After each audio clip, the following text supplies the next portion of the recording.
3 دفعہ انہوں نے ریلی کو روکا ہے. اب وہ مسلسل تصادم سے بچنا چاہ رہا ہے عمران خان. مسلسل اس کی کوشش ہے تصادم نہ ہو, اور یہ مسلسل اس کو مار کے شہید کر کے کس انداز سے انہوں نے ارشد شریف کو شہید کیا, افضل شاہ کو شہید کیا, اور یہ خوف پیدا کرنا چاہ رہے ہیں کہ خوف کی وجہ سے لوگ رک جائیں.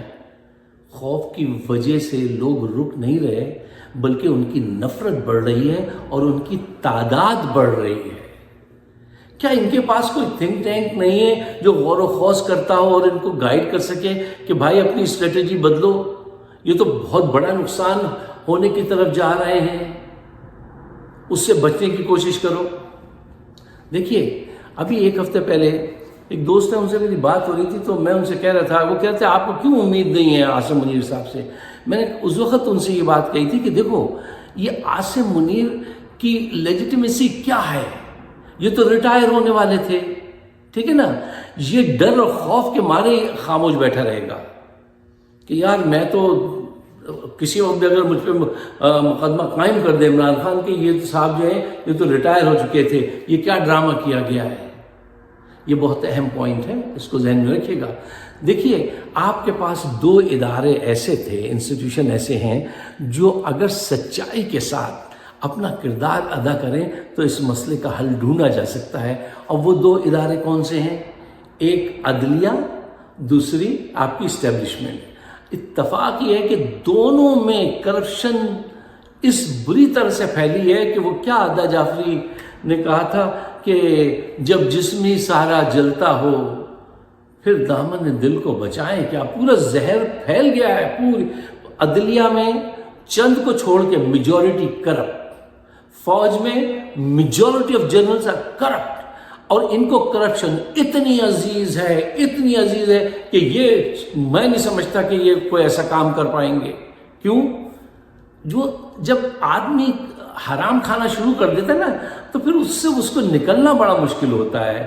نشے آدمی جس نشے کا عادی ہو جاتا ہے نا, وہ بہت ہی اچھی نیت رکھتا ہو, پھر بھی وہ نکل نہیں پاتا. تو یہ بہت ہی مشکل صورتحال ہے. اب اس حالات میں سلوشن کیا ہے؟ دیکھیے سلوشن کچھ بھی نہیں ہے. ان میں کسی کے پاس کوئی سلوشن نہیں ہے. نہ کوئی ایسی بھاری بھرکی شخصیت ہے پاکستان میں جو آ کے اپنا کردار ادا کر سکے. ایک ہی طریقہ ہے کہ رب ہم سے راضی ہو جائے اور ان کی عقلوں میں یہ بات آ جائے کہ اب عمران خان کو سب مل کے سپورٹ کرو, اور وہ ایسا ہے کہ وہ لے کے نکل سکتا ہے اور ان حالات میں ملک کو آگے پہنچا سکتا ہے. اگر یہ بات دل میں آ گئی ان کے اللہ تعالیٰ ڈال دے خدا کرے تو یہ ملک تباہی سے بچ سکتا ہے. اور اگر نہیں آئی تو یہ ایسے ہی چلتا ہے, ایسے ہی چلتا رہے گا, دیوالیہ ہو جائے گا, مہنگائی اور بڑھ جائے گی, رشوت کا ریٹ اور بڑھ جائے گا, یہ جرنیل ایسے ہی لوٹتے رہیں گے, یہ ججز ایسے رشوت لیتے رہیں گے, یہ پولیٹیشین یہ ایسے ہی عیش کرتے رہیں گے. زلزلے تک کے پیسے کھا جاتے ہو یار. جہاں پہ آپ کے ججز جو ہیں انہوں نے یہ قانون بنوایا, ججز نے قانون بنوایا تھا, جج کی پوچھ گچھ کوئی نہیں کر سکتا, ان سے سوال نہیں کر سکتا ان کے پاس پیسے کہاں سے آئے. لندن میں وہاں کا ایک جج ساری زندگی کام کر کے ایک مکان مشکل سے بناتا ہے. ہمارے ایسے ججز ہیں جن کے 2 پراپرٹیز ہیں وہاں پر.